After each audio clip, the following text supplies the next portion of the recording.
Hey, what's going on, squad? Welcome to my... And we're going to have some fun today, guys. Did you guys know that Tupac and Ice Cube, they really had a beef?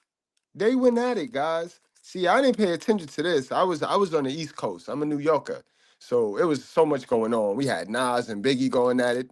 Yesterday, we went over Biggie and Big L. If y'all missed that, go catch that. Did y'all know Biggie and Big L had beef? Whew, that was a good one. But yeah, guys, that was over here on the East Coast. But while that was going on, over on the West Coast, they had their own civil war. So I ain't gonna hold y'all. We gonna be here for about an hour today. So let's get straight on into this show. Guys, if you want me to stop the video, just put a one in the chat and ask your question. Put a question mark. Double put two Q's before you put your question so I can know and I can highlight your question. Let's get it. I read this lineup the other day with the best diss records. Who's number one, man? Tupac hit him up. Come on, man. Nah, man. Sorry. First off, touch your chick and the click you claim. West side, when we rock, I'm equipped with game. He dropped it called That Ass. And if you listen to it, you can see he heard hit him up and it's like, oh, that's how it's supposed to be. Bow down. Cause I ain't a hater like you. Bow down to a killer that's greater than you. I bow down respectfully, not bow down to them as men or performers, but as elders. If you touch the nerve, he'll let you know. And, you know, he was passionate, so he'll let you know. All you old rappers trying to advance, it's all over now. Take it like a man. The West Side Connect thugs. Ain't no California love, just California slug.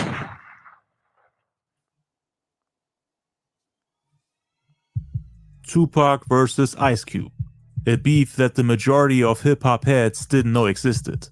Two West Coast icons that became friends in the early stages of their solo careers, but grew apart on their way to the top and eventually clashed due to a misunderstanding. The first time the two met was on tour in 1990, when Tupac was a part of the group Digital Underground.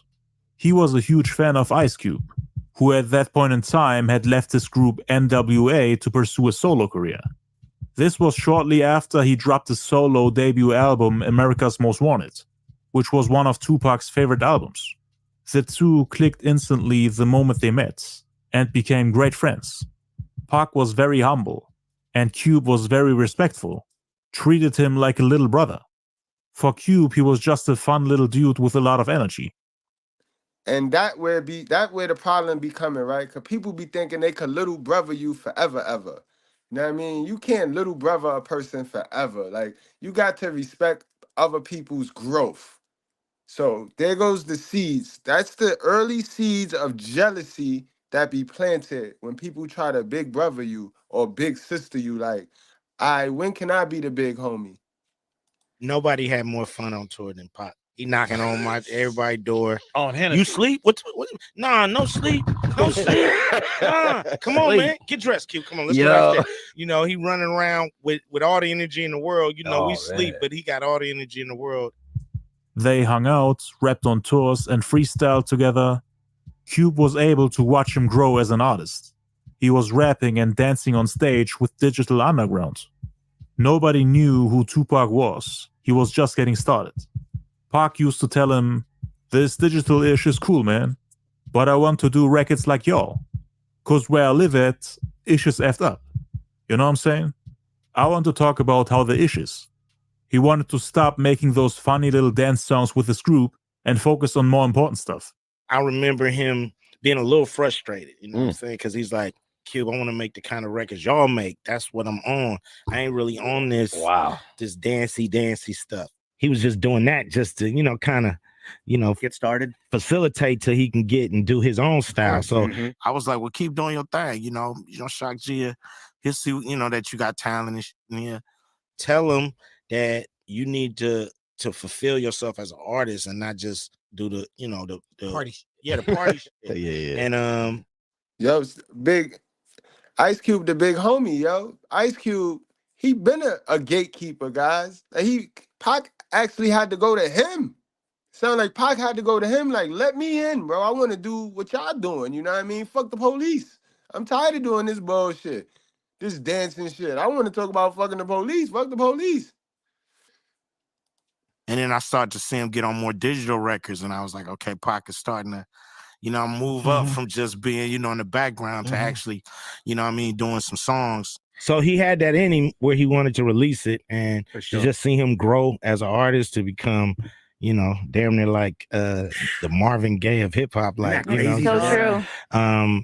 It's just an incredible journey to see. His solo records became a lot more serious and thought-provoking. Cube was a huge inspiration for Tupac, who had a lot of love and admiration for him. No wonder why Pac's music early on in his career had a heavy focus on politics, social issues facing American society, like racism, police brutality, poverty, black-on-black crime, teenage pregnancy, etc. The topics were somewhat similar to what NWA addressed in their music, even though their styles were completely different. Straight Outta Compton was one of Pac's favorite albums, and so was America's Most Wanted, which introduced the world to the female rapper Yo-Yo, who appeared as a guest on the track It's a Man's World. Ice Cube took her under his wing, and You had to know a female was going to be involved somewhere down the line, right? Hold on, guys.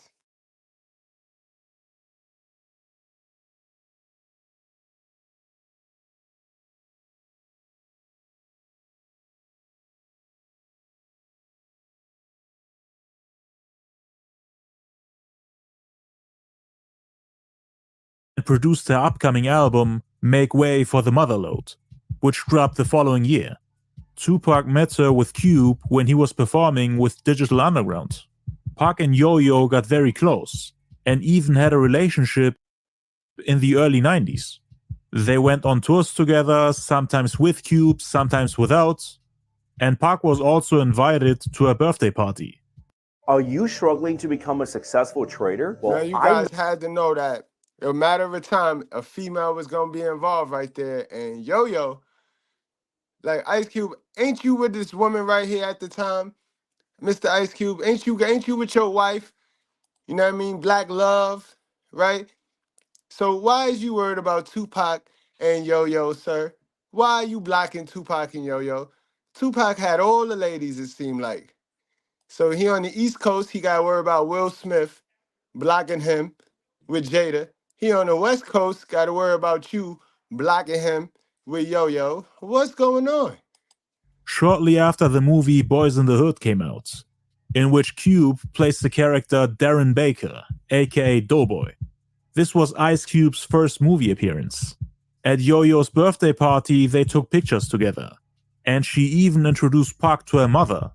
Cube then dropped his sophomore album Death Certificate in 1991, and that same year, Pac released his debut album Tupacalypse Now, and starred in the movie Juice, which came out on January 17th, 1992.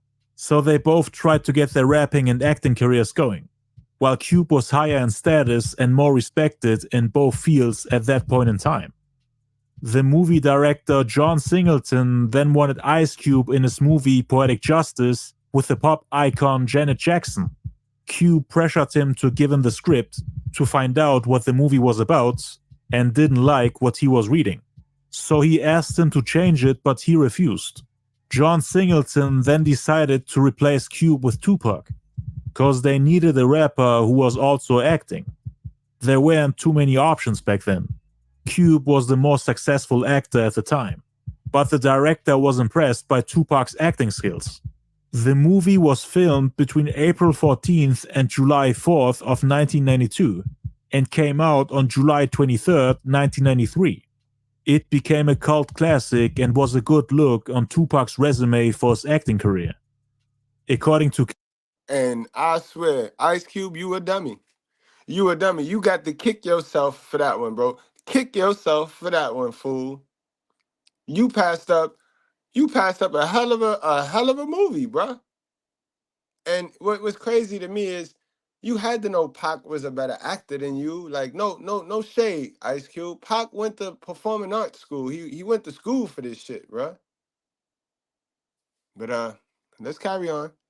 Cube, him stepping down from doing the movie helped Tupac to become a movie star. And the reason why he gave up on that movie was because the director, refused to change one particular part in the script.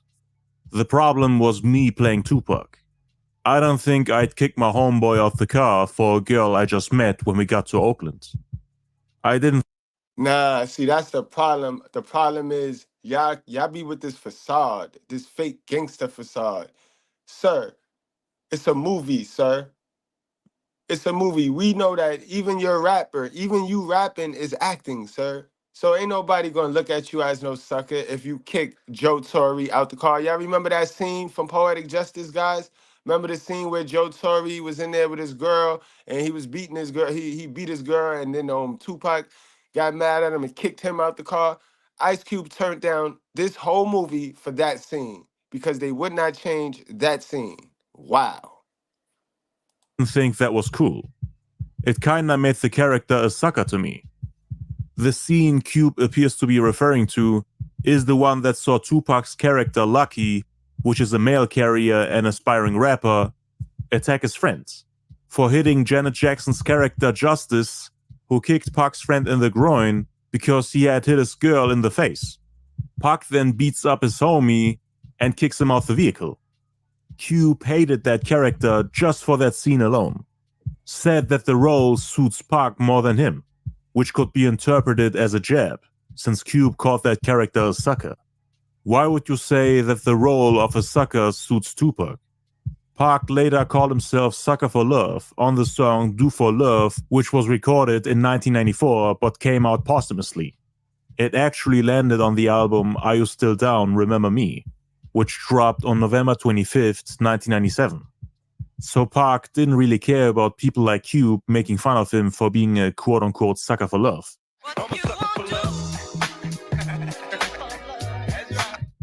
The question is, why did... Bingo! Ain't it crazy, right? Toxic Ring hit it on the head. He said he turned down a role in Poetic Justice, but his next roles was Stepdaddy twice. You can't make this up, yo. Ice Cube, what a dummy. Cube say that? Because of Pac's superior adaptation skills? Or maybe something similar to that scene happened where Pac ditched Cube for a girl when they were hanging out.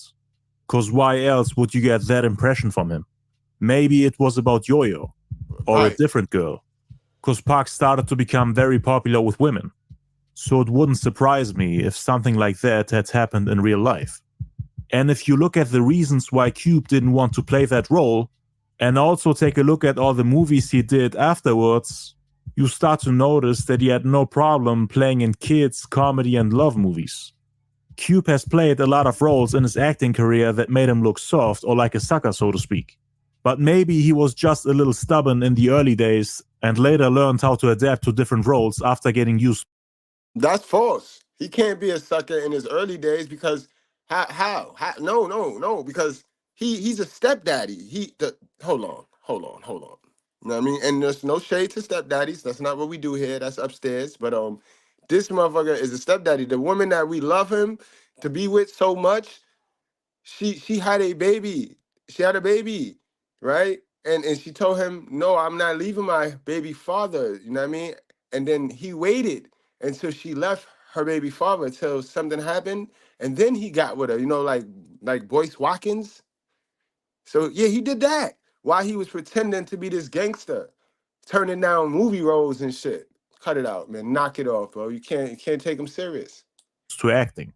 Because it wouldn't make much sense for a guy like Cube, who just started acting, to reject a movie where he gets to play the lover of a superstar like Janet Jackson, who had released multiple classic albums that sold over 10 million copies each, and had another album on the way that went to sell over 14 million units. No one in their right mind would reject that kind of offer. It would have gotten him exactly where he wanted to be in his acting career. But again, maybe Cube felt a little uncomfortable playing roles that don't match his gangster image. Cause the rap world would have judged him based on the movie. The same way rap fans judge you based on your lyrical content, what you say in interviews, and how you appear in music videos and live shows. He might have thought that it could have hurt his gangster image. Meaning that people start to believe that the stories he tells in his lyrics are fake. That he's not a gangster, that he lacks authenticity and is only acting. kinda similar to Ice-T rapping After Police, and then later playing the police in TV shows and movies. And Ice Cube was the face of gangster rap in the late 80s and early 90s. And now all of a sudden, here comes Pac, and gets away with everything. Cube saw how it benefited Pac's rapping and acting career. So he saw it as a missed opportunity and started to regret his decision. John Singleton was also impressed by Pac's acting skills and delivery of emotions. His acting in the movie Juice was perfect. Cube was not on Pac's level when it came to showing vulnerability, emotion, sadness, empathy, affection, and love. A love movie with a guy like Cube who feels uncomfortable to show emotions wouldn't work. He had a hard time catching up to Pac when it came to display of emotions in movies and also in music. It was tempting to work with Janet Jackson, but I wanted to love the movies I was in. You know, I was like, this part is gonna come about, and I'm gonna just hate this part. I didn't do Poetic Justice, so John went and got Tupac to do it. I'm glad Tupac did it. I think he killed it. It was just cool to see another rapper in the game getting a shot on the big screen. So if you're doing a film, Y'all think he genuine? Y'all think he genuine when he say that? He said it's cool to see another person getting a shot. Know what I mean? Y'all think he genuinely meant that?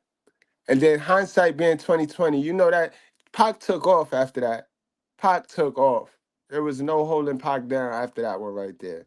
So do y'all think he genuine? Put a 1 in the chat if you think he genuine. Put a 2 if you think he talking out the side of his neck. While filming the movie Poetic Justice from April 14th to July 23rd, 1992, Pac and Cube hung out together on numerous occasions. Tupac also recorded his sophomore album, which includes the song Last Words, featuring Ice Cube and Ice-T. There's footage of them together in the studio, hanging out and freestyling. Cube and Ice-T were sitting and relaxing while Pac was standing there like a fan almost. Cause he was super humble and saw Cube and Ice-T almost like older brothers. Cause those two were actually the ones that took West Coast hip-hop and gangster rap in general to the next level. The song they did together is extremely underrated and overlooked. They all did a great job lyrically, and Pac was just getting better and better with every album.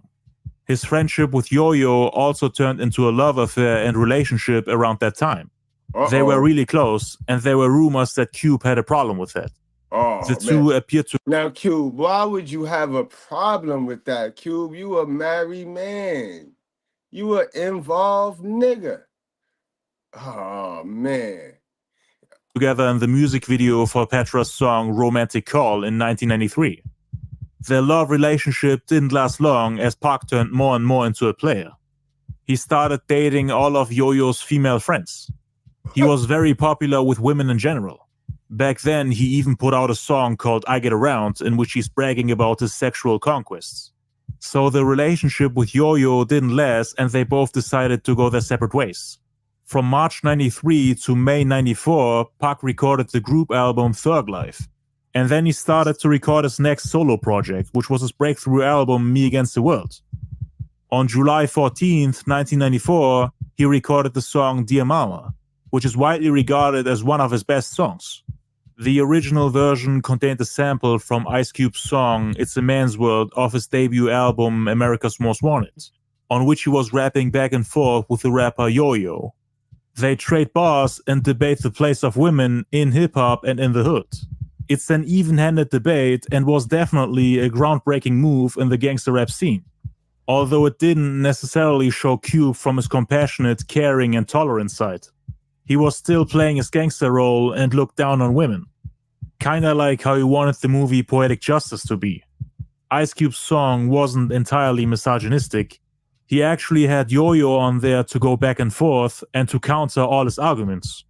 He was indirectly uplifting women as well, by giving her a platform, and by making Yo-Yo stand up for all the women and defend them against a gangster like Ice Cube. Tupac used the sample to dedicate an entire song to his mother, while showing love and respect to women in general. This is a man's world, thank you very much. It wouldn't be a damn thing without a woman's touch.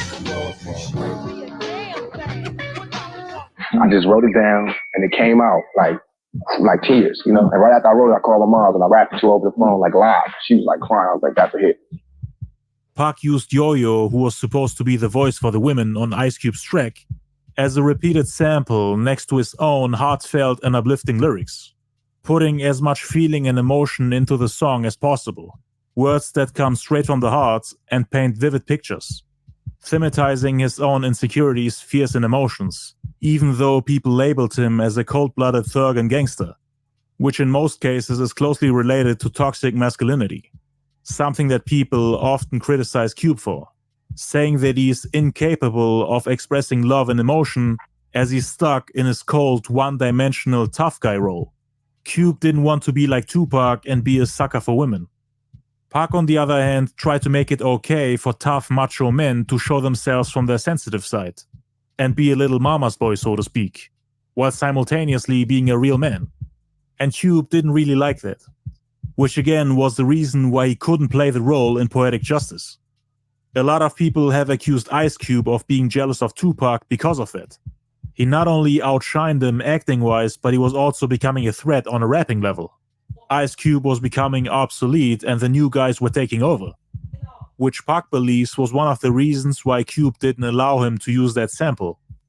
Yo-Yo didn't appear on the final version of Dear Mama due to Cube having a problem with it. Because a day after... All right, guys, so that we clear and we following along, much like yesterday's rap beef, it's either going to be money or creative, right? And yesterday was about creative. Puff Daddy stole Big L's sample. He stole it, the Chico DeBarge sample, and he threw it in One More Chance. And he put it out there first with an expensive, lavish video. And Big L, that was Big L's song. So here we got it again.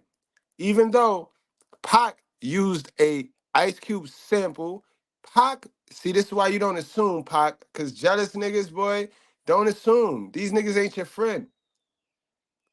Pac is assuming that me and Cube dope, me and Cube cool. So I know this is easy. And he go and write a whole song, and now he need Ice Cube to clear it. Or he can't, it's a no-go. It's a no-go if Ice Cube don't clear it. And this is the straw that broke the camel back between these two. Putting the song together, Tupac came back to the studio to listen to it on a cassette tape. And he told DJ King Assassin, the guy who did the scratches on the song, that they can't clear the sample for the yo-yo parts because Cube told the manager of his label Lenchmark Records that Pac can't use it. Tupac was devastated when he heard the news because at the time he thought that would be his breakthrough single. And now, right before putting it out and getting his career to the next level, Cube comes and pulls the brakes, sabotaging the song in the process. At least that's how Pac felt. He thought Cube ruined the classic and doesn't want to see Pac succeed. And at the time, Pac was really running out of money due to all the lawyer fees for the Ayanna Jackson assault case. He was desperately trying to create the next hit and rap himself out of financial ruin. He was super mad at Cube for doing that. Pac was under the impression that the song Dear Mama wouldn't work without that one yo-yo line, which in the original version was used twice in the intro and 10 times in total in the hooks.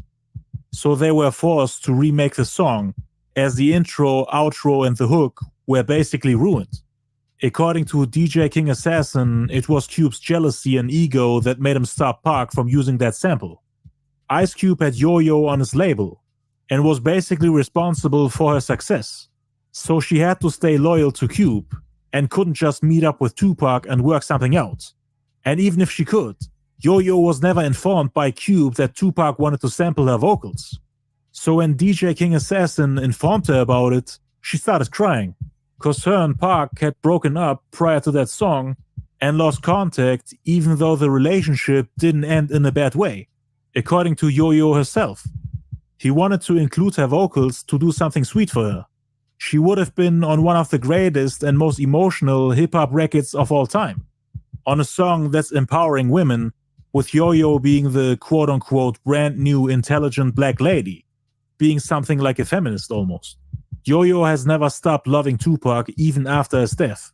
She even came to the hospital right. Remember, they always looking for that sister that they could promote that feminism bullshit through. They always looking for that sister that they could use to play like she a victim. So sisters, I hope y'all heard that, my sisters with sense. Don't let these fools play with y'all and y'all image, yo. It's not cool to be hot in the ass, to be shaking and showing your ass. That's not cool. Before he died. So yeah, they were really close. And according to DJ King Assassin, Tupac was enraged and super mad about it. He felt like he got stabbed in the back by a friend. Him and the DJ couldn't understand how Cube could sample everybody's songs on his albums, but didn't allow his friends to use one little line from an old song. Ice Cube heard that both the DJ and Pac were mad at him for that, and Cube then stopped talking to them. And afterwards, he also stopped producing for Yo-Yo. He was the executive producer for her first 3 albums, Make Way for the Motherlode in 1991, Black Pearl in 1992, and You Better Ask Somebody in 1993. Wait, stop. Don't skip this video because I've... Now that's crazy if you ask me. Like, damn, Ice Cube, why? That's vindictive. That's like, that's womanly. That's some women joint right there. You know what I mean? That's some emotional shit right there, Ice Cube. That's nasty work right there. That's nasty work. So we know you can't be the king. You can't be the king of the West. There goes that bright eye there. I mean, am I wrong, guys? Like, I don't know. That y'all wouldn't. My West Coast, any of my West Coast people over here, man. Is that a move? Is that a move of a king? That don't sound like a king to me. Ice Cube kind of sound like the West Coast Nas. You know what I mean? Because we got somebody like that. We got a weasel over here too that be trying to get the crown and the king of New York. Nas, yeah, I said it. Ice Cube and Nas give me the same type of vibes, bro.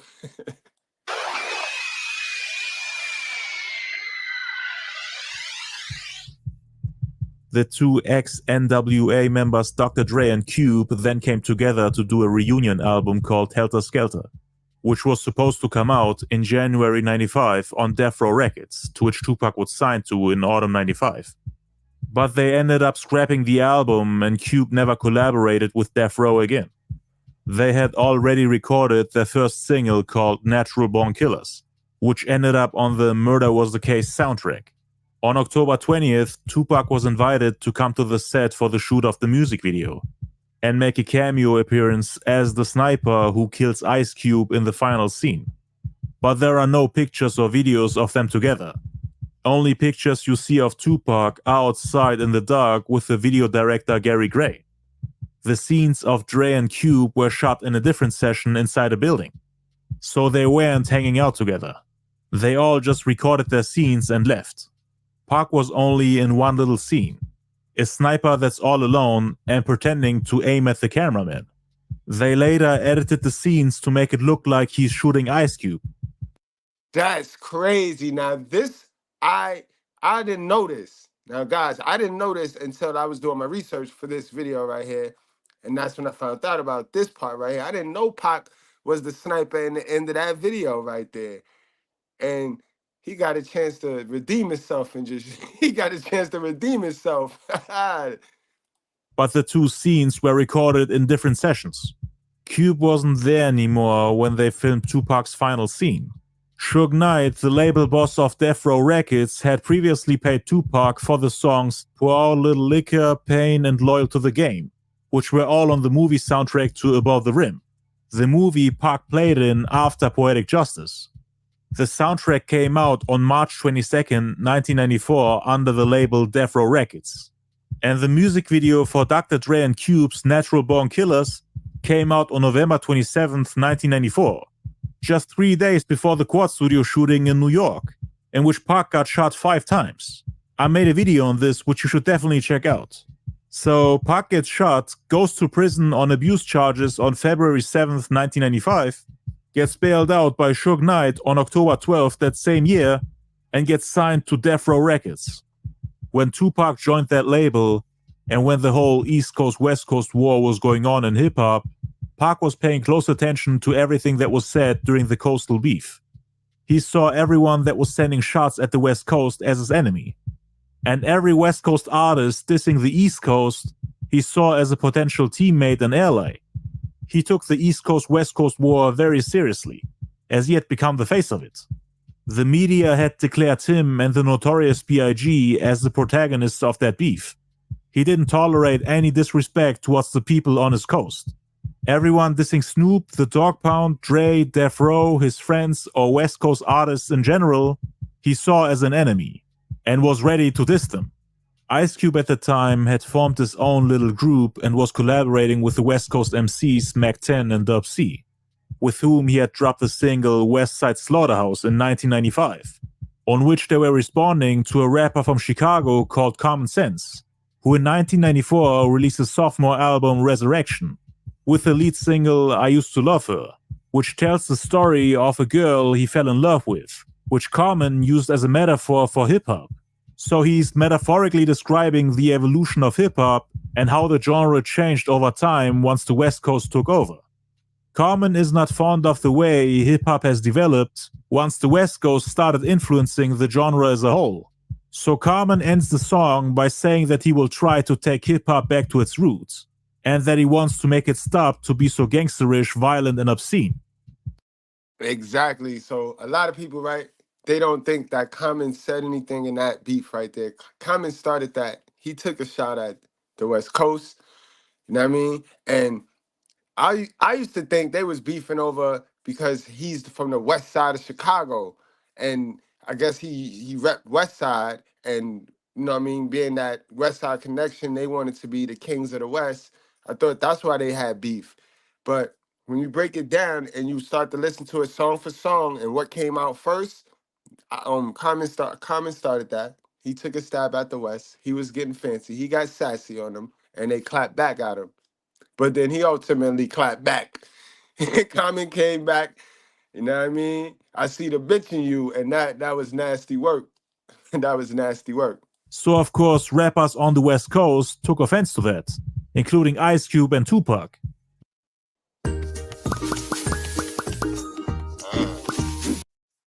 And that's a fact. Pac was all over. Pac was all over. You know what I mean? Like I said, really, it come down to Pac and Big, y'all. It come down to Pac and Big, because Big was fighting the whole East Coast, and as y'all see, Pac was under attack while fighting the whole East Coast. He was under the attack of the West Coast. So Pac was fighting his own coast, and Biggie fighting his whole coast, and Pac. Crazy, man. It was a crazy time, man. It was a crazy time. Minus the deaths, it was the best time to be a hip hop head. It was the best time to be a hip hop head, minus the deaths.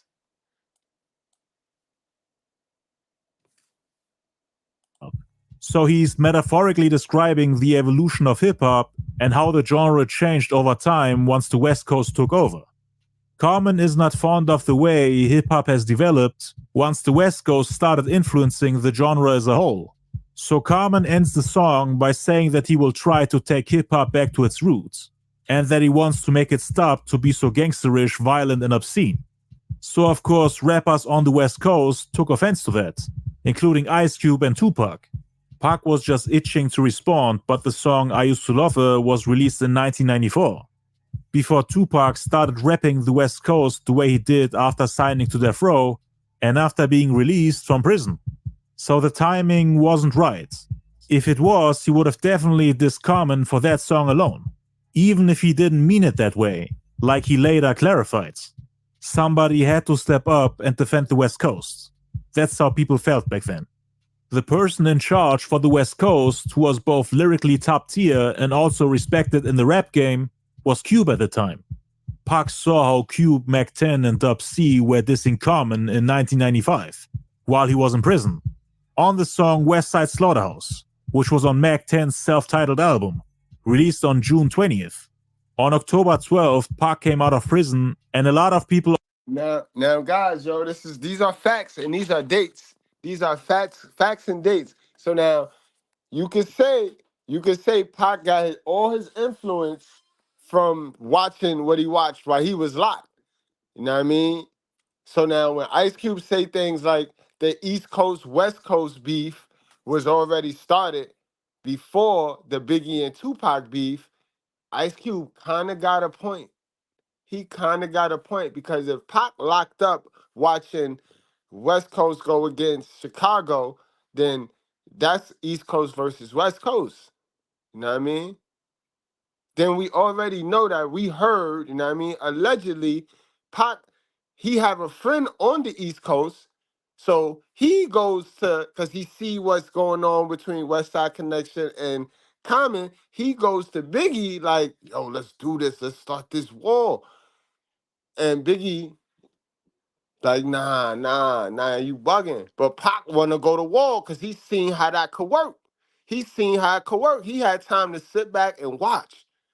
Remember, I told y'all the early bird get the worm, but the second mouse gets the cheese. Pac got a chance to sit back and watch. So he could have forced Biggie hand because he knew it was going to work, minus the deaths. On the West Coast started reaching out to him. Basically, every major Dark Force,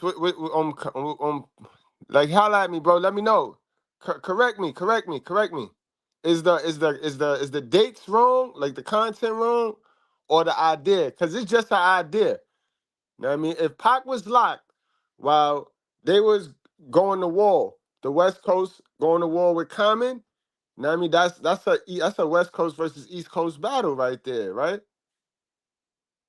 You know what I mean? So if Pac sat back and saw that, then he, you know what I mean? It'll be smart for him to be like, yo, son, Biggie, you know what I mean? Because he used to let Biggie sleep on his couch and shit, right? That's what he said in the song. So he got a friend on the East Coast that they could do a rap battle and sell a whole lot of records. They say at the height of gang territories, Pac would be walking through LA. Dude was a soldier. Definitely. I ain't saying he wasn't. I ain't saying Pac. I'm not questioning nobody gangster here. I'm just trying to see the motive to what really started the big East Coast, West Coast on beef.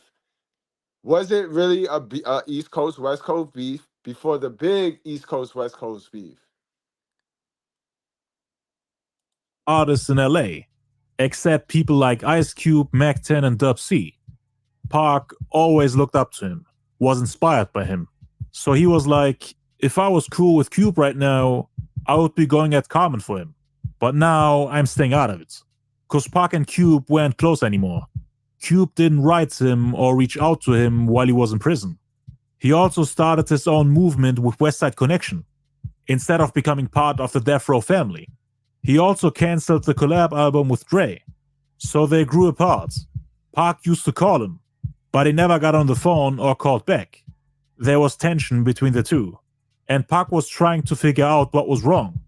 It was later revealed by Gonzo, member of the group Caution, which was signed to Cube's label Lenchmark Records, who would also become an honorable member of Tupac's group Outlaws, that Cube quote-unquote crossed him, the same way he did Gonzo even though he was signed to his label. Cube used to do that to people he didn't want to work with or talk to.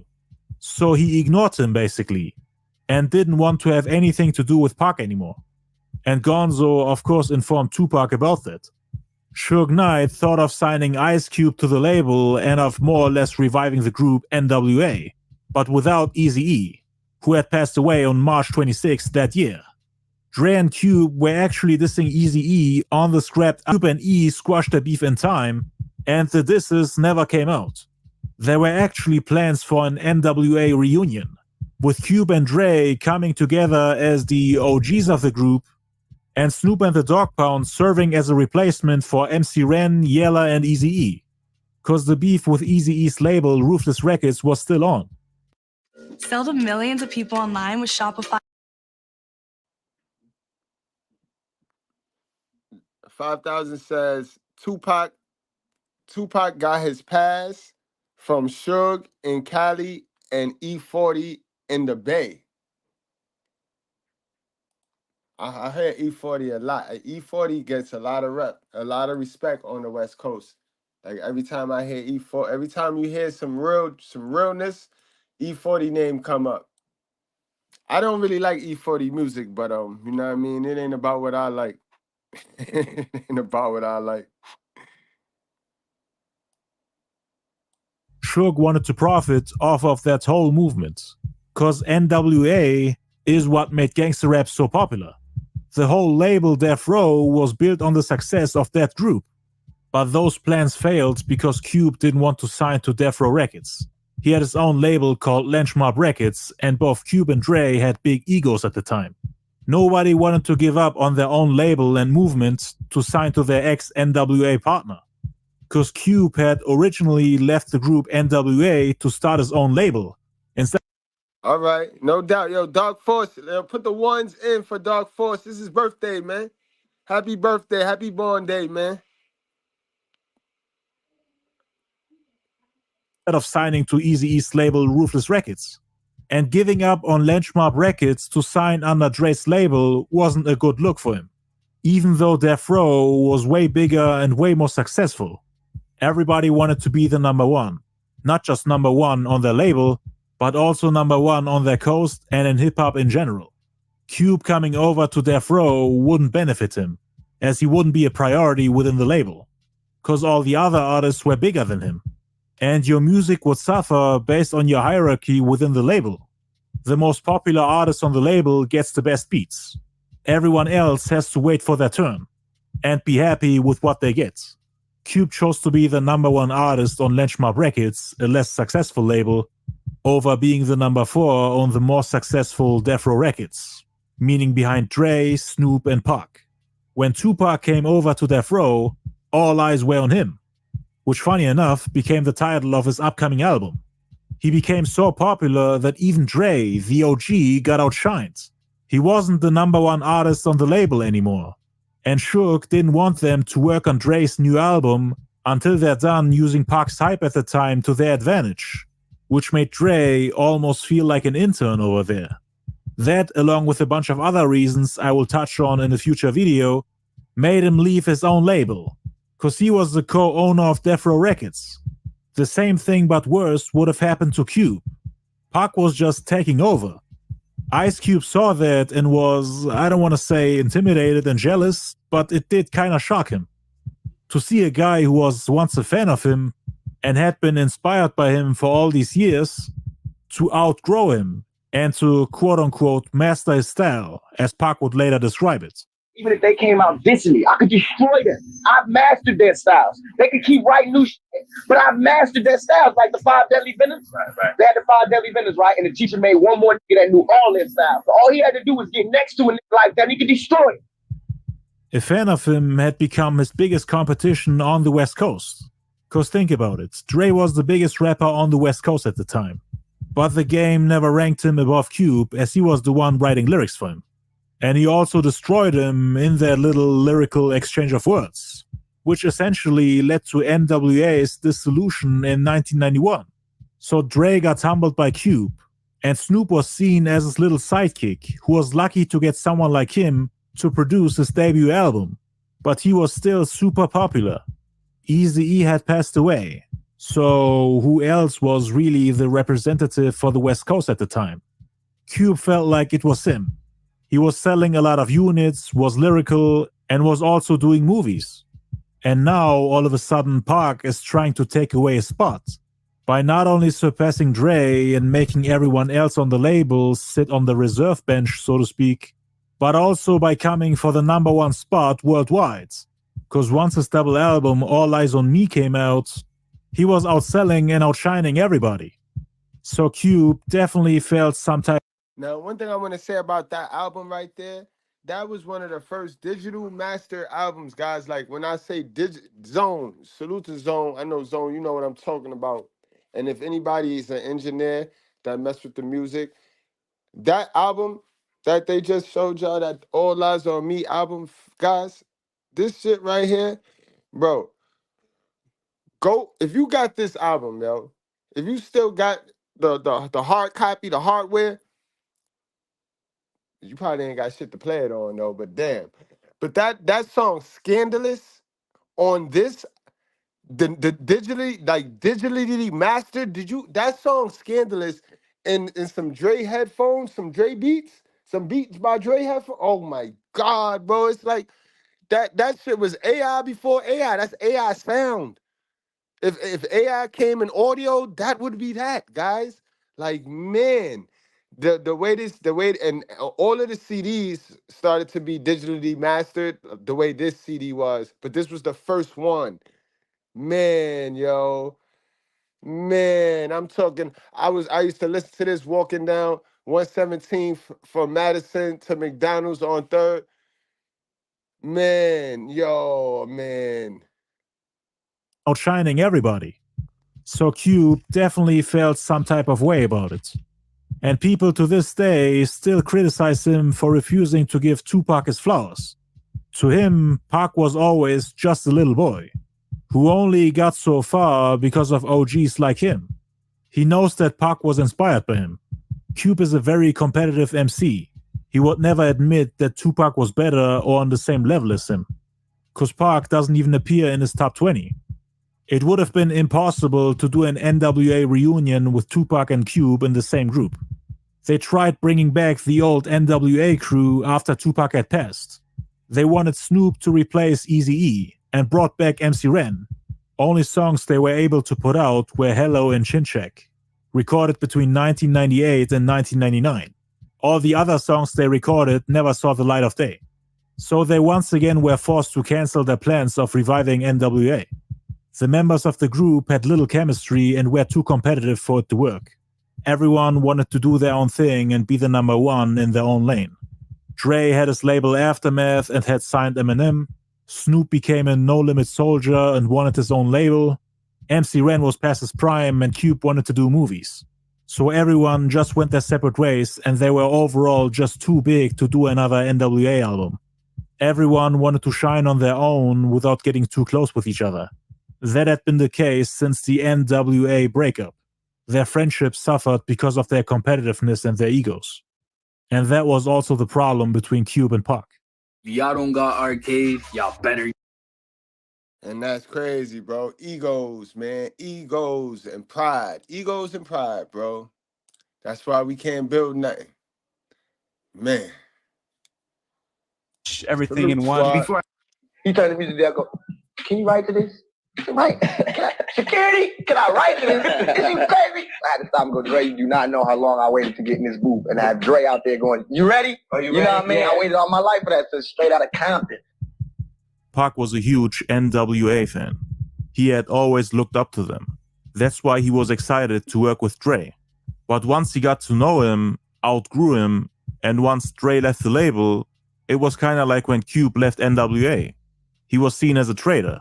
Pac had worked with Cube in the past too. And then he sabotaged his song Dear Mama. So the respect he has for people who inspired him, like Dre and Cube for example, slowly started to fade away. He had become too big of an artist to look up to people he felt were below him. Especially... Nah, it ain't that. He started remembering how gatekeepers is.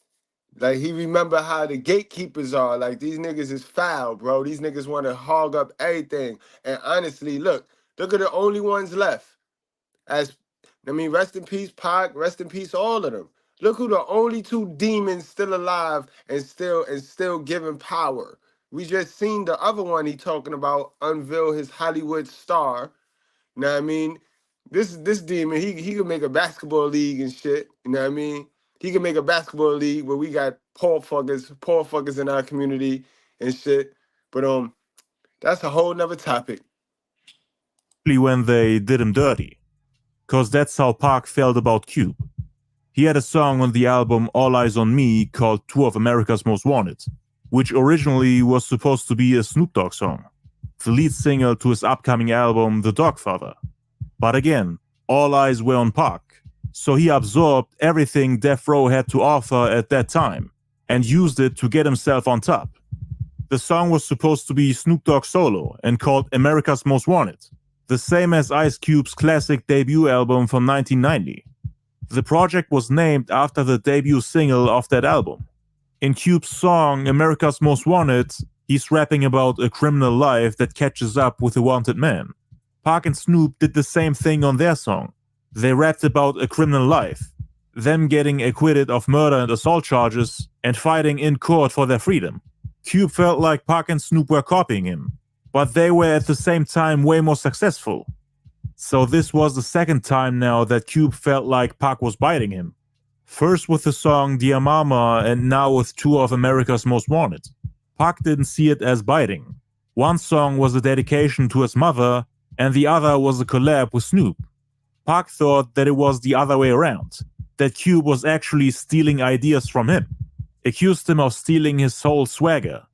The bandana, even though it seems like Cube had it first, the W hand sign, the frequent use of the phrase West Side, his war mentality, his mafioso style, and he also thought that the group West Side Connection is a ripoff of Thug Life. It's not clear if Cube stole the West Side hand sign from Pac. Cause on his song Enemy off the album Lethal Injection in 1993, he said that he's throwing up the W. Now I change my style up, bodies pile up, just to cover you, throwing up the W. Cube fans always use this line to defend him. They also sampled that line on August 95 on the song West Up from the group Dub C and the Mad Circle, which also features Mac 10 and Ice Cube. So you mean to tell me these niggas over there beefing over the West Side hand sign? I'm sorry, Cube. If you are the first one to make it, if you are the originator, I'm sorry, bro. We don't know about it until we see Pac do it. Like, I seen that man Pac do it. That's when everybody else start doing it. So, man, I don't know what to tell you, Cube. You gonna have to get up out your feelings, boy. Let's see if a lead, yeah. Going up the W, say, going up the W. Ain't no party like a West Side party. If your employees are traveling, you have to try Navon. Navon is a Yeah, guys, my West Coast guys, yo, because y'all would know, because y'all in them streets. Who made that? Who created the West Side sign? Who created the West Side? You know what I mean? Who created that? You know what I mean? We need to know. You know what I mean? We need to know who created the West Side. Pac or Ice Cube? This was before Pac came out of prison in October 95. Cube wasn't really known for that until Pac started doing it frequently on his shows, covers, pictures, in interviews, and also in music videos. The first time Pac saw Cube throw up the W was on the cover of the May 96 issue of the Source magazine, and then later in the Bow Down music video. This was months after Pac dropped his All Eyes on Me album with that iconic cover of him forming a W with his right hand and using his other hand to show off his Death Row necklace. And that's why Pac thought he was biting him. Cube didn't really pose like that prior to the All Eyes on Me album. Pac was also making fun of Cube for not forming the W correctly, like he does. He thought Cube was trying to imitate him. The W that everyone uses nowadays is closer to the one Pac used, hiding the thumb behind the hand so that there are only 4 fingers visible. Cube, on the other hand, never did it like Pac did. Always held his thumb close to the index finger, and didn't hide it behind the hand to make it look more like a W. Both wanted to set a trend with their W signs, so that there's only one way to do it, the right way. Most people use the sign Tupac used, and he's the first person that comes to mind when thinking about the West Coast sign. Cube throwing up the W right after Tupac made it popular made it almost seem like he's trying to use the wave Tupac started for himself, after sabotaging Tupac's song Dear Mama and not reaching out to him. As for the phrase West Side, Cube used it years before Pac even came to Death Row. On the song You Know How We Do It, for example, which came out in 1993.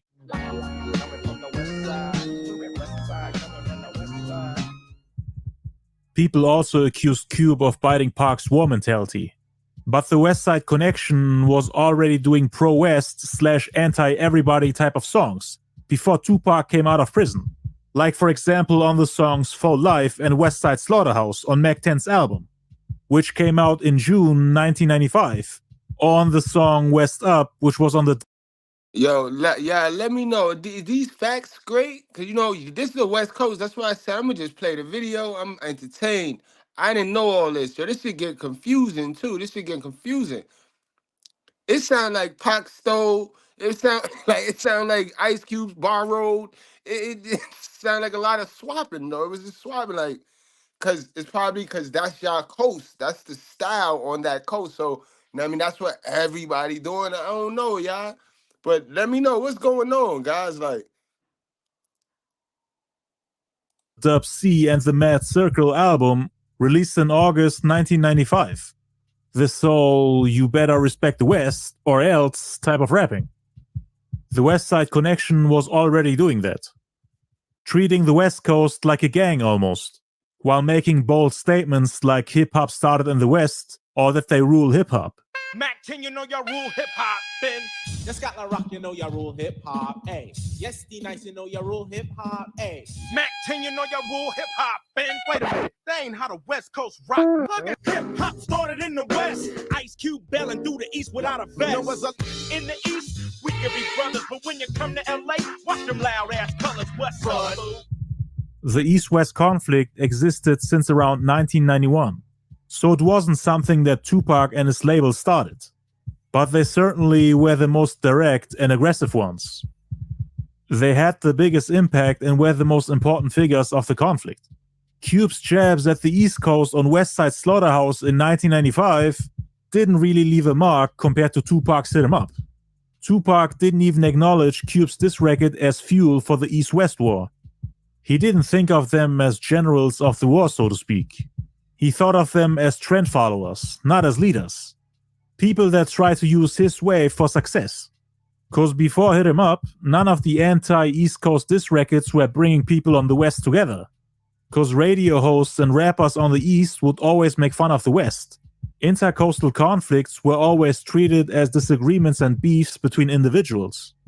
It wasn't marketed and promoted as a coastal beef, one coast versus the other, until Pac and Big got involved. Cube's movement wasn't big enough to accomplish that. So when Cube dropped the song Bow Down in August 96, Pac thought he was trying to ride his wave. West Side Connection wasn't as radical as Tupac and the Outlaws. They didn't really go directly at the East. What Cube made clear, however, is that nobody can disrespect the West without consequences.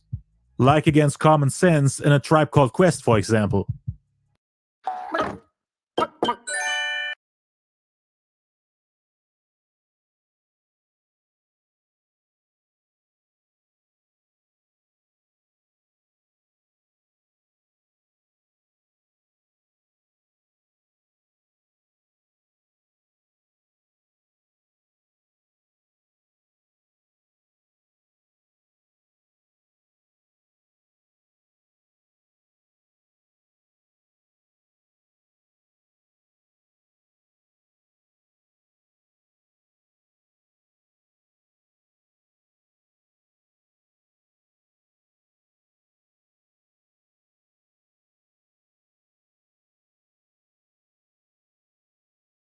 Pac's beef was way more personal. Cube never crossed the line. They always played fair. They didn't really have underlying hatred for the East like Pac and Death Row did. Cause the people on the row saw them as their mortal enemies, like I explained in my recent video, the reason why Diddy killed Tupac. People lost their lives, and that's why Death Row went to that extreme. Pac was ready for smoke and ready to battle anybody. If you actually do your research, you'll find out that Pac was screaming F New York on records like NY87, for example.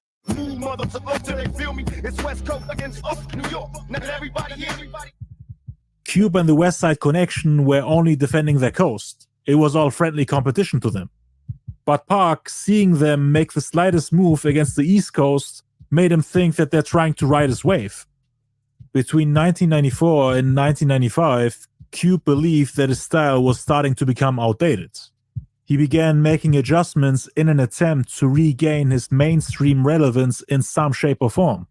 He didn't want to get left behind by the Snoops, Dre's, Parks, and Bigs of the world.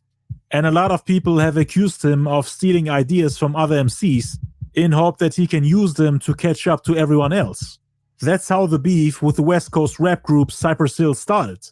They accused him of stealing the hook of his song Friday from Cypress Hill's song Throw Your Set in the Air.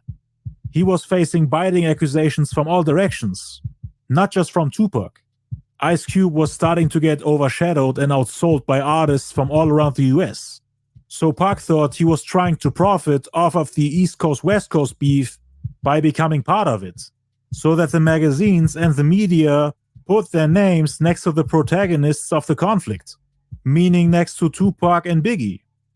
After Tupac released a song Hit 'Em Up against like a dozen rappers on the East Coast, and after slowly evolving into a mafioso rap type of artist with his alias Machiavelli the Don, Pac was under the impression that Cube tried to copy that formula by calling himself the Don of the West Coast and by dissing other artists. About to drop the bomb, I'm the West Coast Don. Big fish in a small pond. Pac knew that Cube called himself the Don before he came out of prison, and before he changed his name to Machiavelli the Don. Cube started doing that right around the time Pac got incarcerated in early '95, ever since Cube got close with Dub C and Mac 10. Well, it's the dog. Breathing out the smoke, got my whole gut is gangster. Dying at a click. This was the same song on which West Side Connection dissed Common, so Pac knew about the existence of it, since he wanted to battle Common. But the problem Pac had with Cube wasn't him calling himself the Don, but once you claim to be the Don of a whole coast, you're indirectly implying that everyone else on that coast is lower than you in hierarchy, meaning that Cube is the #1 rapper on the West and that Tupac has to bow down, even though he's the highest selling and most hyped rapper at that moment in time. Bow down. Cause I ain't a hater like you. Bow down to a killer that's greater than you. I bow down respectfully, not bow down to them as men or performers, but as elders. Like that's like if you see any old mob coming, you know what I mean? Get that to your table before you give me a table. Let him in before you let me in, because I do know I'm the Don there. But I know if I'm not the Don, I want that respect, because that to be the Don at one point means you had to have something. If they diss me, I would have dissed them. Tupac, of course, had a problem with that. He thought first he tried to sabotage his song, got in between him and Yo-Yo, and now he tries to come at him like this, even though they're friends. While all his other friends are happy that he's finally out of prison and are reaching out to him to show love. Cube wasn't always like this, rapping the West almost like a gang, ready for confrontation, participating in intercoastal wars. That only started with West Side Connection. Cause when Tim Dog dissed him and the West Coast on the song F. Compton in 1991, he didn't even respond, even though it was direct and not a subliminal diss like Common's song I Used to Love Her, for example. Pac was wondering why he didn't make a song like Bow Down and rap his coast before the media blew up the whole East-West conflict due to the beef between the labels Death Row and Bad Boy. When people like Tim Dog dissed him and made fun of the West Coast, he was as quiet as a church mouse, even though he was lyrically able to respond, like he did against NWA with No Vaseline. And now all of a sudden he strikes back at everyone for only mentioning the West Coast and for sharing their opinions without trying to diss them. After leaving his group in December '89, Cube actually collaborated with a lot of artists and producers on the East Coast.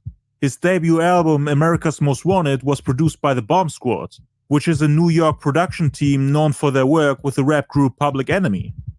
And after all those years of profiting from the East Coast, all of a sudden, without a reason that you can point to, like Pac's shooting at the Quad Studios in New York, for example. I thought you said that you were serious about growing on YouTube. Then how come you... Yeah, that's kind of suspect right there. And that's why he really couldn't. That's why a lot of people wanted to end the East Coast, West Coast beef. Even Snoop included. That's why Snoop, he really couldn't come at the New York. And I mean, he went along, he went along to get along, but he knew he didn't want to do that because all of them dudes want to make money. And they know the money is on, it's a whole bag on the East Coast. Pac didn't care because Pac, he was running the whole West. But everybody else, they cared. They cared. And when you cared, you weak. You haven't gotten into my free YouTube.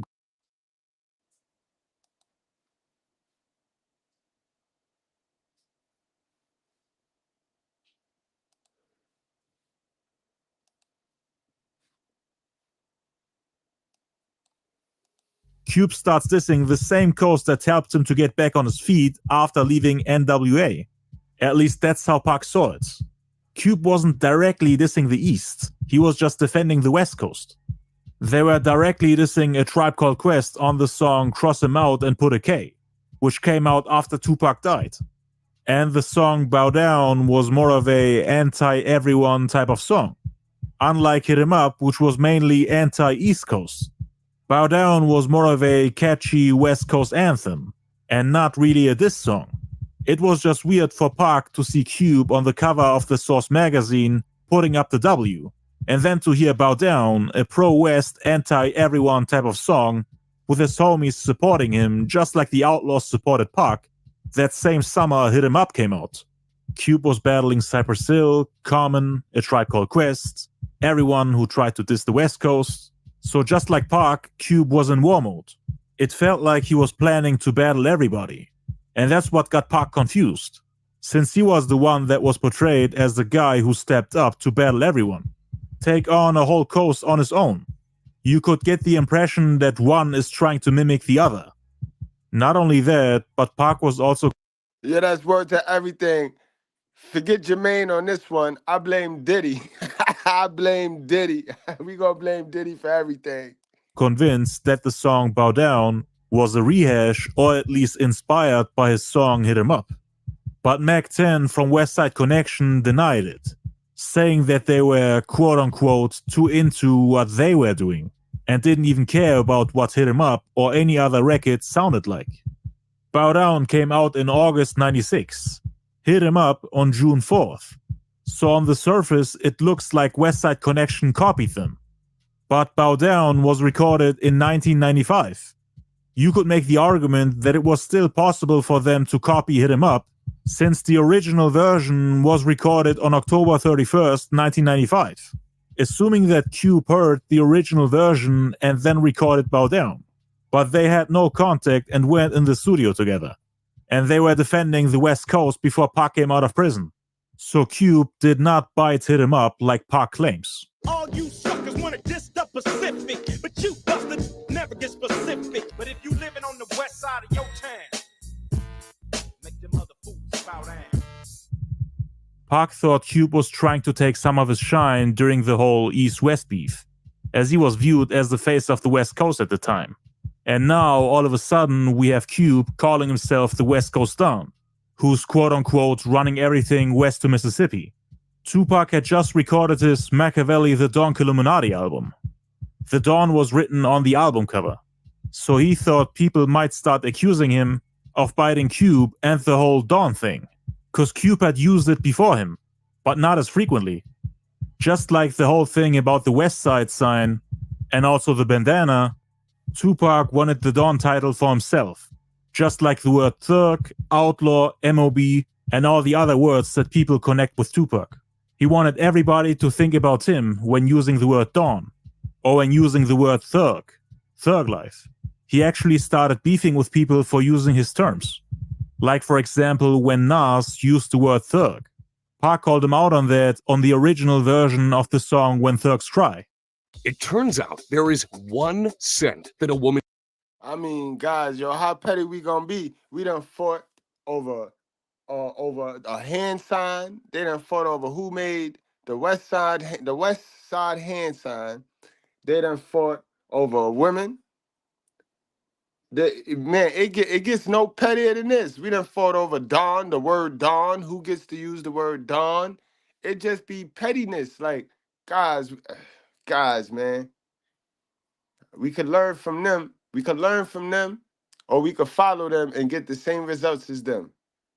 You know what I mean? They ain't good results. You know what I mean?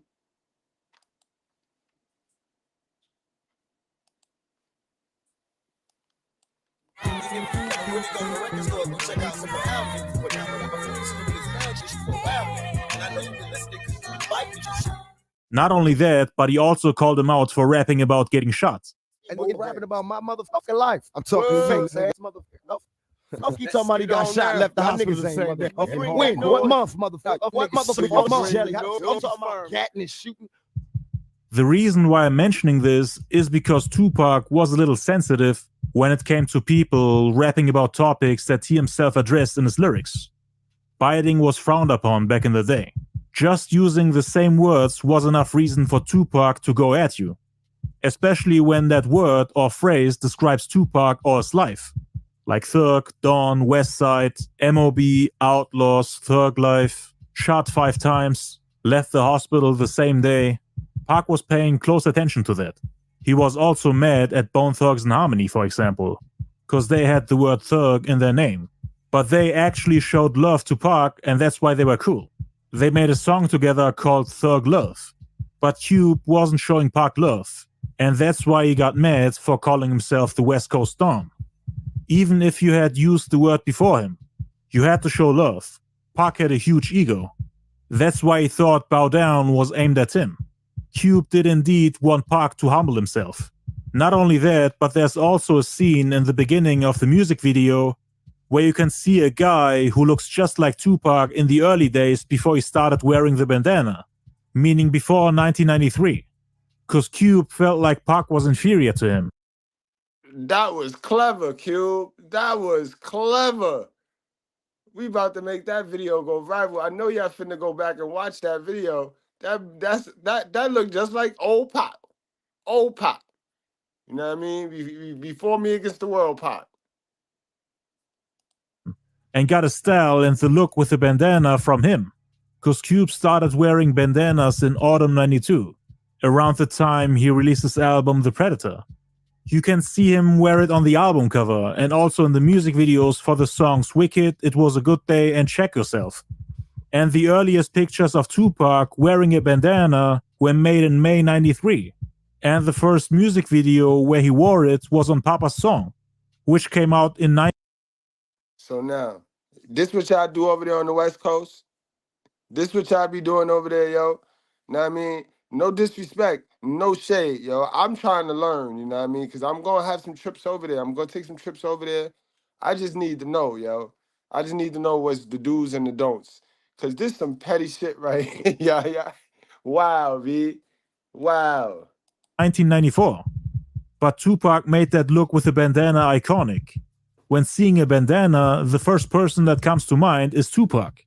And his most iconic pictures are with bandanas. Cube didn't wear them as frequently as Pac. Most hip-hop fans actually think that Pac started wearing those before him. The person depicted in the music video of Bow Down is definitely supposed to be Tupac from the Poetic Justice era, before he signed to Death Row and represented the West Coast. This was further proof for Tupac that he was taking shots at him, cause in the video he's bowing down while kissing Cube's ring to give him respect and reverence, while accepting that he's below him in hierarchy. That Cube is on top, the king and the boss, the Don of the West Coast, while Pac is just one of the people in the audience who admires and looks up to him. Someone who doesn't stand out from the masses in contrast to Cube. And Pac during that time was claiming the crown and the position for the #1 spot, not just on the West Coast, but worldwide for himself. On Hit 'Em Up, Pac wasn't just dissing the East Coast, but he was also making it seem like he is in charge of the West Coast, indirectly telling people on the West to holler at him, to bow down, show respect and love. And now Cube is coming out with a song called Bow Down, with a video that seems to be a direct response to Hit 'Em Up, showing Pac that he is the one that has to bow down and show respect. Cause Machiavelli the Don ain't the Don of the West Coast. The real Don is Ice Cube. Allow me to introduce Machiavelli the Don, lyrics like the Holy Quran. About to drop the bomb, I'm the West Coast Don. Big fish in a small pond. Starting today, anyone can monetize with ads. Man, yo. That's the rise and raised by that's definitely the rise of single motherhood right there. That is definitely could be chalked up to that. You know what I mean? Dear mama. You know what I mean? Dear mama. Dear mama.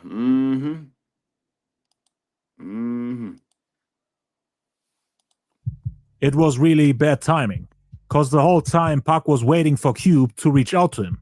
He found it strange how he never showed him love or paid him a visit ever since he came out of prison. He was expecting him to call him and to holler at him, while Cube had no interest in doing so. He was actually expecting Pac to step to him, as he is the OG, the guy Pac used to admire this whole time. Why am I supposed to reach out to that little guy? He's a fan of me. And that's why in the video, the actor that's supposed to depict Tupac ain't dressed like he was dressing while he was on death row. The fake Pac was dressed like back in the day when he was still a little humble dude looking up to Cube, who was just trying to get his rapping and acting career going. That's how Cube remembered him, as a young cat who would ask Cube for favors, like when they did the song Last Words together for Tupac's sophomore album. Back then he was super respectful and humble, but Cube felt like Pac had become arrogant and ungrateful, the whole reason why he stopped talking to him, after finding out that Pac is mad about not being allowed to use a sample for Dear Mama. Their egos and pride made it impossible for them to work things out. That's why you never saw a Tupac and Ice Cube collaboration ever again. Cube became too competitive to work together with people that are on his level or even bigger than him in terms of success and status in the game. The people you saw Cube collaborating with at that point in time had a lower recognition value than him. He wanted to stand out. He preferred to create his own little group instead of working together with Death Row or Aftermath and reviving NWA. NWA could have once again revolutionized hip-hop forever. It was a powerful movement, but he purposefully chose rappers that can work under him and don't expect a large share of the profits they make, since Ice Cube is a superstar. Mac 10 and Dub C had a lower recognition value, so he could stick out on all his records and music videos while trying to become the face of West Coast hip-hop. He also got the Bloods and the Crips behind him with Mac 10 and Dub C on his team. Another reason why Cube stayed away from Tupac and also from Death Row is because they signed Tupac. He thought they were trying to more or less replace him, since the Helter Skelter album with Dre didn't work out, and Cube didn't end up getting signed to Death Row. They signed Tupac instead as a replacement, and wanted to create their own little NWA 2.0, but without Cube, replaced just like for the movie Poetic Justice. The two are actually quite similar in style due to Cube being such a big inspiration for him in the early days. And that's the reason why they ended up clashing. Two rapper-turned actors that are super lyrical, that are throwing up the W, and are defending the West Coast against rappers from all around the US. Cube thought Pac was just trying to create drama out of nowhere to get everybody's attention, by dissing the whole industry and becoming the headline of all the magazines. He thought Pac was just lying and creating false narratives to show the world that Cube is the one who's trying to start a beef, so that he has an excuse to diss him out of nowhere, bullying the industry while he's the most hyped rapper in the world, desperately trying to find a way to destroy his competition, even though there's enough room for everybody to coexist. And to summarize Pac's thoughts, he was under the impression that Cube was trying to use the whole East-West conflict that the label Death Row reignited to his advantage, while for the first time ever claiming the title King of the West Coast for himself, indirectly implying that he's better than Pac. He felt like Cube was trying to use his formula and steal his shine and hype, after seeing that Pac's approach of making music resulted in higher record sales. Thought that Cube wanted a piece of the pie without actually showing love and giving props to the people who baked it, so to speak. The ones that were actually the protagonists of the Coastal War, meaning Pac, Suge, Snoop, Dre, and the people from Death Row in general. He actually thought that Cube made his own version of Hit 'Em Up, was afraid that other artists on the West would do the same, and create their own versions of Hit 'Em Up. Pac wanted to prevent people from riding his wave and stealing his shine. This is my lane. Nobody riding this wave except me and my team. That was Pac's whole point. I dig Ice Cube. I looked up to him. But because I looked up to him and I studied his style, mastered his shit, I know what he's doing is wrong. He's a shame seller, so now he's going on the war shit, and he's using us as the gas. He just dropped this shit called Batman. And if you listen to it, you can see he heard Hit 'Em Up and was like, oh, that's how it's supposed to be. Why he wasn't making him bow down when I was in jail? That's what I mean. That's wrong. See, now that's wrong. And I'm not going to let that happen, because then that would make me obsolete. If I let him come back and take, you can't have this. You know what I mean? I'm not doing that. The interview took place on August 24th, 1996, just 2 weeks before he got shot in Las Vegas. He didn't have the chance to speak to Cube again, who on the other hand didn't find out about Pac's comments until years later. Pac recorded less than a dozen songs after doing this interview, and even though diss records were recorded in those last 2 weeks, none of them addressed Cube or contained subliminal disses against him. He might have wanted to sit back and watch him make his next move, to see if they were really trying to come at him, jack his style, steal his shine, and to find out if Cube really had some type of problem with him. Boost your revenue and drive. That is kind of interesting right there, how Pac ain't make not one song about him. I don't know.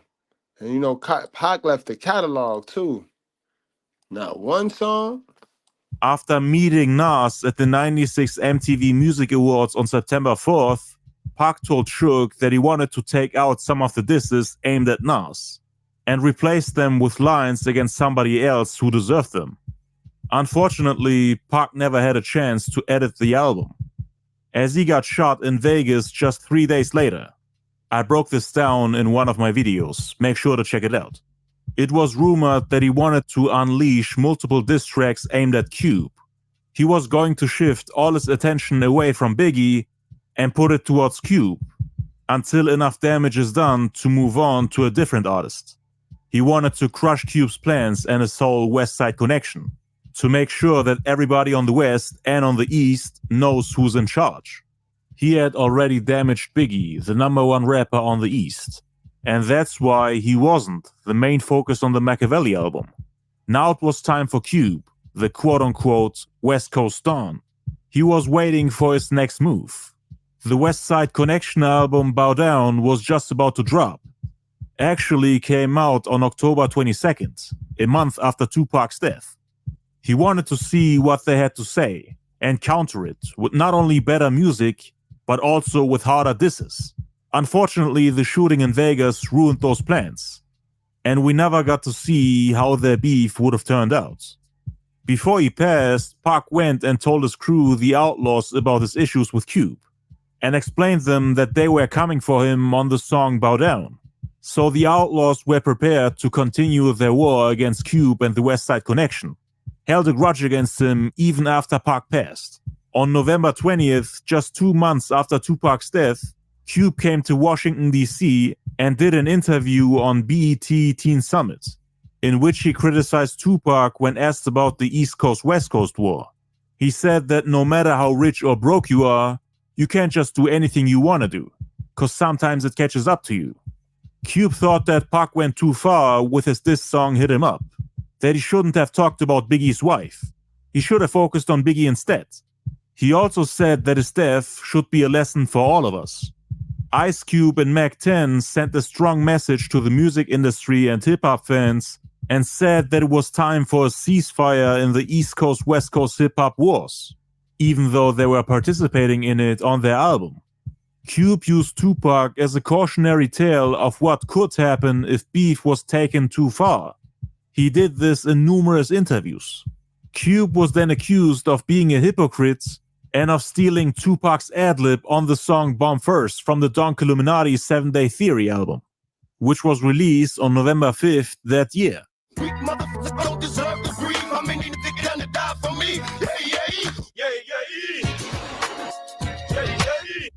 Ice Cube took that and used it on the song We Clubbin' in 1997. And from that point on, he used it on almost every single one of his albums. It became Cube's most iconic ad-lib ever, even though he got it from Tupac. Napoleon from the Outlaws continued the beef even after Pac passed. In 1999, he was invited by the producer One Eye to come do a song with Cube, to bury the hatchet, so to speak. One Eye ended up producing several tracks on the album War and Peace Volume 2, the Peace Disc. The one that Napoleon was supposed to rap on was the lead single You Can Do It, which became one of the hits on the album. The producer was cool with both, Cube and Napoleon, was creating beats for them. When working on Cube's new album, he offered Napoleon to come over and to get on one of the tracks. So he went to the studio and started drinking. Then he thought back and remembered how Tupac was bothered by the song Bow Down, and how he called himself the West Coast Don, shortly after Pac called himself Machiavelli the Don on his album All Eyes on Me. Again, Cube was calling himself the Don ever since they formed West Side Connection, which was in 1995 before Tupac came out of prison and created his alias Machiavelli the Don. But calling yourself the Don of the West Coast instead of just the Don made it seem like he was putting himself above Pac. So Napoleon started to get upset, wanted to know why Cube and Pac were beefing, and why Cube was trying to diss him. He was super loyal and didn't even think about the consequences. That him confronting Cube would negatively affect his career by losing the chance of being on a track with him. Cause Cube was one of Napoleon's favorite rappers growing up, and was selling more units than the Outlaws could sell on their own, meaning without Pac. Just like Tupac, he originally had a lot of love and admiration for him. But when they met, Napoleon approached him and asked him if he dissed Tupac. Yo, Cube, man, let me holler at you. On this song you said that you're the West Coast Don, man. Was you trying to talk about Pac? Man, it looked like you was dissing Pac, man. Was you dissing Pac? His tone was kinda harsh and serious. Cube was shocked. That's that liquor. See, that liquor, you gotta stay away from them drugs, boy. You fucked the whole bag up. Cause if it's all about the loyalty, then your sober ass wouldn't have brought you there. So it wasn't not about the loyalty to Tupac, nigga, because you shouldn't have even been in that studio with the nigga. Thought they just invited him as a guest to come do a song with him, and now he's picking a fight out of nowhere. Napoleon was hot-headed, and it seemed like he was verbally attacking Cube, who then said, "Nah, I wasn't talking about Tupac," and then walked out the room. Napoleon waited for like a half an hour to 40 minutes, and Cube didn't come back, so he just left without finishing the song. The next day, the producer One Eye called him and was upset, asking Napoleon, "What did you say to Cube, man?" And Napoleon responded, "Nah, I just asked him if he was dissing Pac." One Eye then said, "Man, you messed up a chance of you being on a song with Ice Cube." But Napoleon's sense of loyalty prevented him to just forget about their past and do songs with people who were dissing Pac. As one of Pac's soldiers, he couldn't allow anyone to take shots at his general, and he didn't want to switch sides either. Just because the general is gone now doesn't mean that he can just join the enemy, meaning Cube. Because they were still unsure if Cube was an enemy or not. It was all subliminal, so nobody was 100% sure. Napoleon lost his chance of getting on a song with him, and was instead replaced by West Side Connection member Mac 10. Not only that, but Cube also added a subliminal diss to one of the songs he recorded around that time called Let It Rain, which is a West Side Connection song that came out in 1999. Cube ends his verse by rapping, "Ain't no California love, just California slugs," referencing Tupac's classic comeback single California Love. Yeah, the West Side Connect thugs. Ain't no California love, just California slug. A lot of people, including Napoleon from the Outlaws, took it as a shot at Tupac, after Napoleon had disrespected him in the studio. This was shortly after that incident, and there was more to it. The album War and Peace Volume 2 contains 2 more songs produced by One Eye. One is called Roll All Day, and the other Waitin' to Hate, which contains a sample of the lines "Ain't no California love," which he rapped on the song Let It Rain. The line was repeated in the intro and throughout the song. Ain't no California love. You can hate me now. Ain't no California love. Why would he all of a sudden rap "Ain't no California love" after meeting Napoleon? Was it really just coincidence? I mean, he did it twice in a row in the same year they met. It does seem like a little subliminal jab. Navon's business travel platform? It completely ruined my life. You see, it definitely seems suspect, yo. It definitely seems suspect. It would not surprise me. It would not surprise me. And it's so catty. It's so womanly right here. You expect the woman to be doing shit like this, bro. God damn. And on just like all the other songs on the album, he called himself the Don. It also seemed like he's taking shots at Napoleon. In the outro, he tells us who this song is dedicated to. This is dedicated to them haters who ain't gonna kill nothing and who ain't gonna let nothing die. Napoleon didn't let the past be the past, didn't want to put the beef to rest, and didn't let it die. The song was also produced by the same guy that made the beat for the song Napoleon was supposed to rap on. On the same album, there's also a song called You Ain't Got to Lie to Kick It. Pac had a song titled Lie to Kick It, with the same phrase, You Ain't Got to Lie to Kick It, as the hook, which was on his posthumous album Are You Still Down, Remember Me from 1997.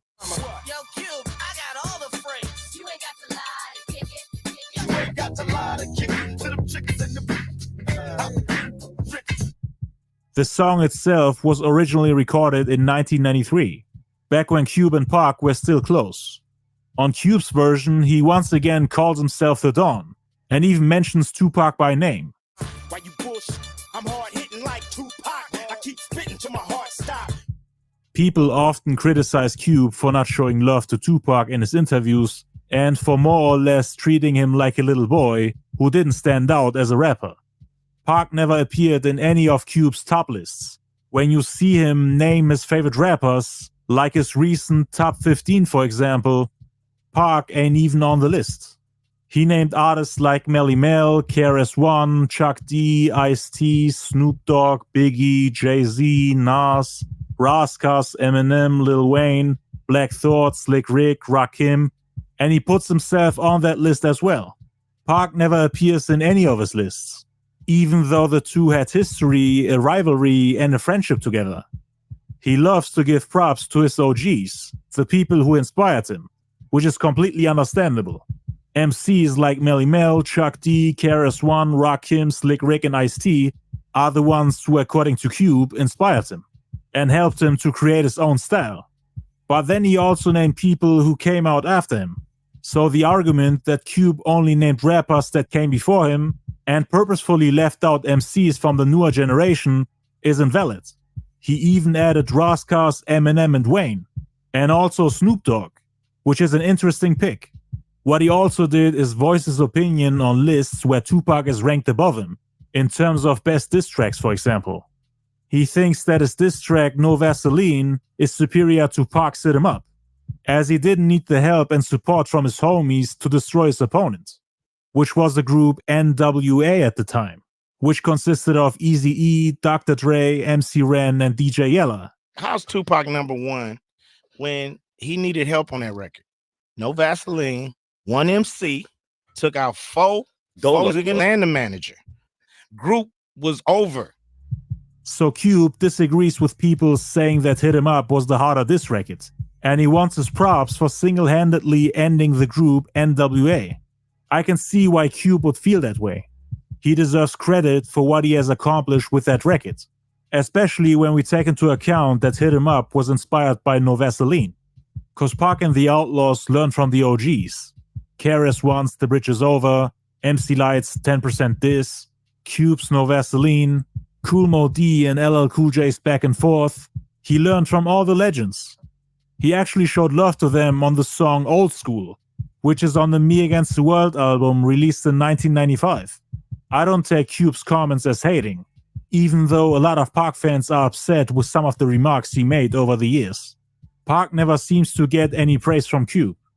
But deep down, I'm pretty sure that Cube had and still has a lot of love for Pac. And they definitely would have squashed the beef if Pac had survived the shooting in 1996. Pac was...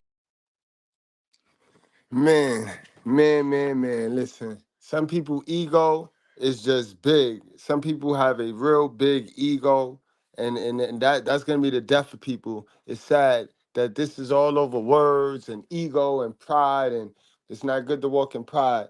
I know we had a long one today, guys, so I ain't gonna hold y'all no longer. Let's take it to the comment section.